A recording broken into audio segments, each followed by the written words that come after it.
Salah is a gift, as we all know, given to us by Allah subhanahu wa ta'ala.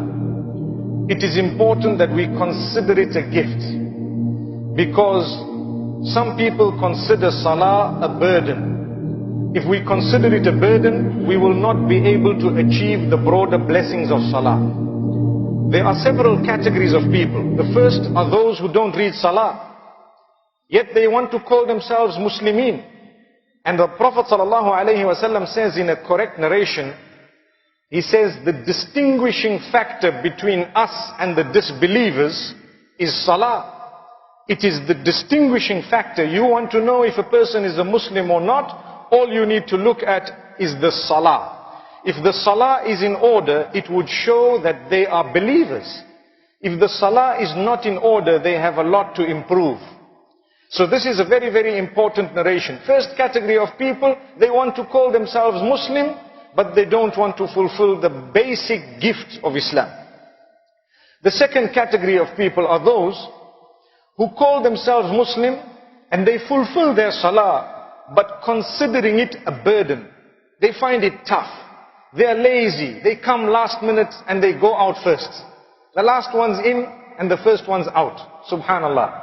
In that case, it depends on the individual and the type of link they have with Allah. They have a lot to improve. We need to improve our link with Allah subhanahu wa ta'ala. And for this reason we say, it's not good enough for us to consider Salah a burden, even though we are fulfilling it. There is a step higher than that which we need to get to. So there are people who read Salah because they have to read it. They have to do it, so they do it. But there is the highest category of people. Those are the ones who read Salah because they want to read it. Not because they have to, because they want to.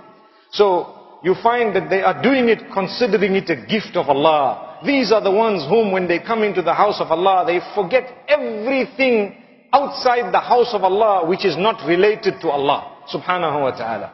So if you notice, we, mashallah, because we have a carpet in the masajid these days and a beautiful clean environment, we remove our shoes outside. Similarly, remove all your things that will connect you to this world outside the door. When you come inside, you need to be able to stand, concentrating for the sake of Allah. وَقُومُوا لِلَّهِ قَانِتِينَ. I'm sure we've heard such a beautiful verse. Stand for the sake of Allah, with total submission, concentration, humility, conviction, and with the consciousness of Allah subhanahu wa ta'ala.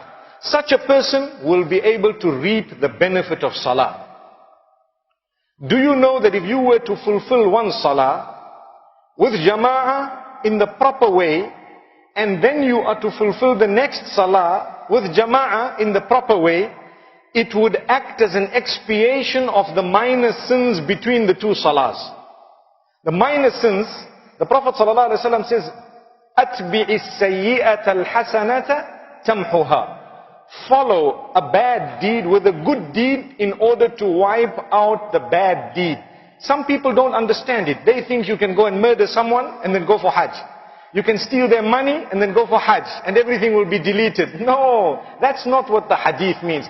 It is speaking here about minor sins. Small things that happen on a daily basis. You might have done something, you might have said something minor and so on.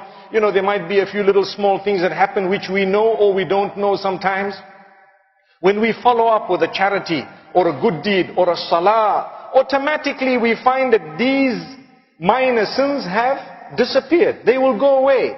As for the major sins, they require what is known as tawbah, what is known as repentance. You need to turn to Allah in repentance and ask Allah subhanahu wa ta'ala's forgiveness for the major sins. You need to admit the sin, you need to regret it, you need to ask Allah's forgiveness, and you need to promise not to do it again. Those are the major sins.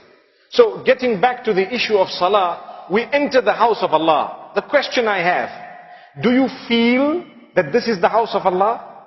You know, if you are entering the house of a huge businessman or a prince or someone big, a king or a leader or an amir, you would feel that I'm entering this big house, perhaps there is surveillance here, perhaps there is this person here, perhaps, I need to carry myself well. What is the impression this man is going to get of me? Let me apply a little bit of perfume, let me look smart and decent. So Allah subhanahu wa ta'ala says, يا بني آدم خذوا زينتكم عند كل مسجد. Beautiful verse. O children of Adam, you need to adorn yourself with your beauty when it comes to entering the houses of prayer, the place of sajda. When you want to connect with Allah, dress clean clothes. You must be smelling good, you must be looking good, you must be within a specific level of purity known as tahara. Tahara meaning cleanliness of a certain nature. You cannot read salah without wudu. You need the ablution. So, when you're entering the house of Allah, ask yourself a question. Do I feel the calmness? Do I feel the serenity? Do I feel like I've entered a beautiful place? It's a question.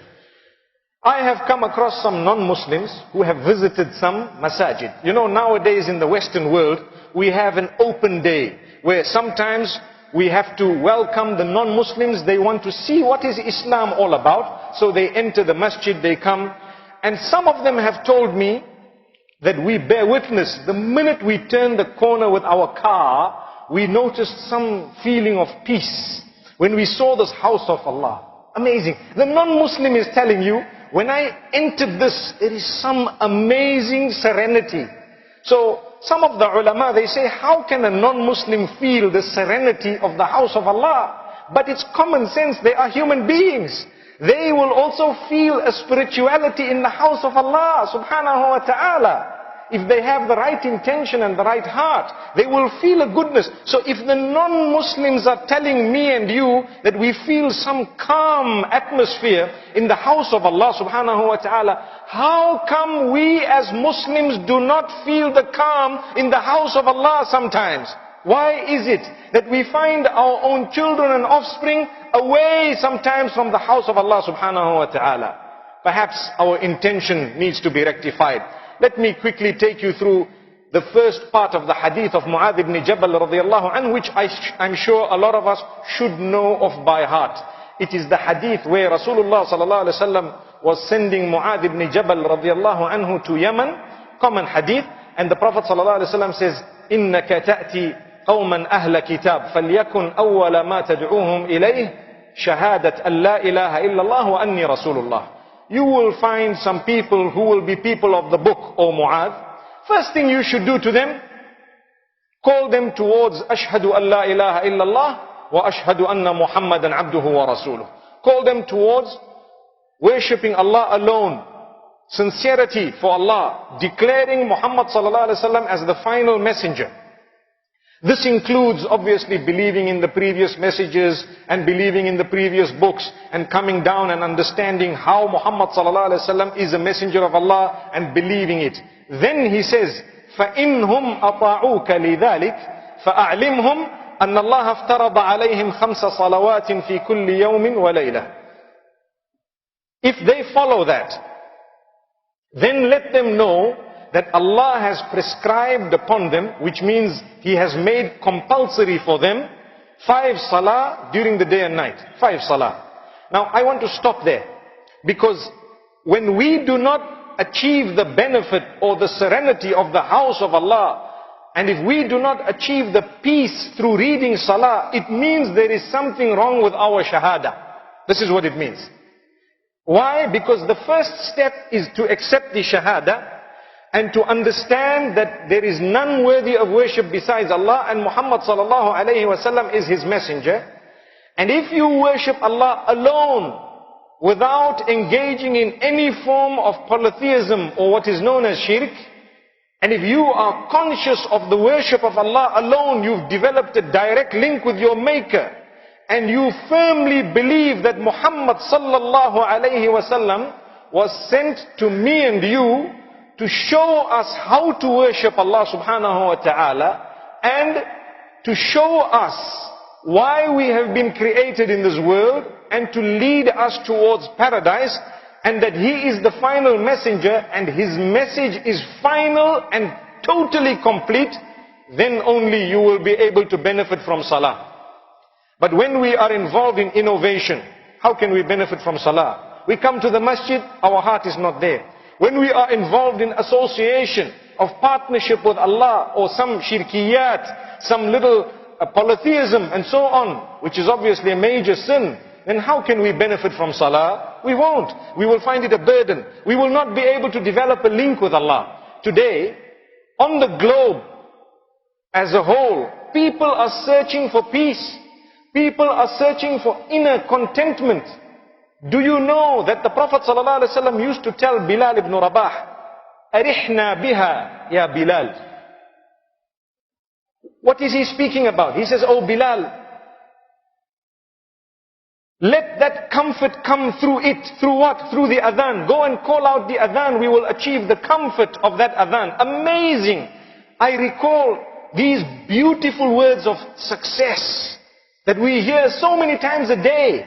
And in this country, mashallah, the country of Qatar, beautiful Muslim country, we are so fortunate to be hearing the adhan, not just from one mi'dhana or minara, but from so many different places. You are spoilt for choice as to where to go for salah. You want to hear a beautiful long recitation, mashallah, there is a masjid, you can go. You can take a little bit of time. And subhanallah, if you are in a little bit of a rush, Allah forgive us, and you are one of those who is Speedy Gonzales, you know, you want to get to a masjid where they finish in no time, you can find that masjid as well. May Allah forgive us, our shortcoming. We are human beings. You know, come time for Ramadan, it's round the corner inshallah. People fall in different categories. Salah has a blessing. When you come and you fulfill your salah for the sake of Allah, and you know, you concentrate, you are thinking, you are worshipping Allah, كَأَنَّكَ تَرَاهُ فَإِن لَمْ تَكُنْ تَرَاهُ فَإِنَّهُ يَرَاكَ. You know the hadith of Ihsan, where the Prophet ﷺ says, you worship Allah as though you are seeing Him. And if you cannot see, then at least you should know that He is watching you. And when you get to that level, it's amazing. Some people, what they do, come Salat al-Taraweeh, they look for the masjid, which finishes in 5 minutes. 5 minutes, pecking on the ground. You know, top, bottom, in, out, salam, alaykum salam, out. Is that salah? We have a beautiful month of Ramadan. You have, mashallah, fasting. May Allah grant us the month of Ramadan. You have so much ibadah, so much charity. Why do we want to waste all that? Just because we cannot spend 10-15 minutes. I have, at one stage in my life, heard people who say, brother, that masjid finishes in 10 minutes, let's go there. Do you know what they do? After salah, they stand outside and they are talking for 1 hour. By that time, the others are coming out. Look at shaitan. After salah, they sit outside the masjid, they are chatting, they are smoking, they are doing anything, but for 1 hour they are sitting outside. So, couldn't we have spent a little bit more time inside the house of Allah? This is what we say. You want the blessings of salah, you need to rectify your shahada. And when we say rectify your shahada, it sounds simple, but it's a very deep statement. It means become a good Muslim. You know, enter into submission in totality. يا أيها الذين آمنوا ادخلوا في السلم كافة. O you who believe, enter into submission in totality, holistically. Not only every one of us, but on top of that, every aspect of submission, submit to it. Don't just submit to whatever suits you. And then, whatever does not suit you, don't submit to it. Astaghfirullah. You have a man reading salah, and the other hand is in the nightclub drinking alcohol. Can that salah benefit him? It's like, you know, astaghfirullah, Allah protect us. I know we're in a Muslim country, but I have seen in South Africa, that people told me there is a huge casino. You know where they gamble? Huge casino. And in the casino, it's so big, they have so many different departments. They have a musalla. Wallahi, without a joke, they have a musalla. So, they told me, do you know why? Because those who come to gamble, a lot of them are Muslim. And they do not miss their salah. And they make dua, oh Allah, I am going to gamble, grant me success. Look at how we have become so weak that we think before you go to steal, read 2 rakat of salah to say, Ya Allah, I'm going to rob that man tonight.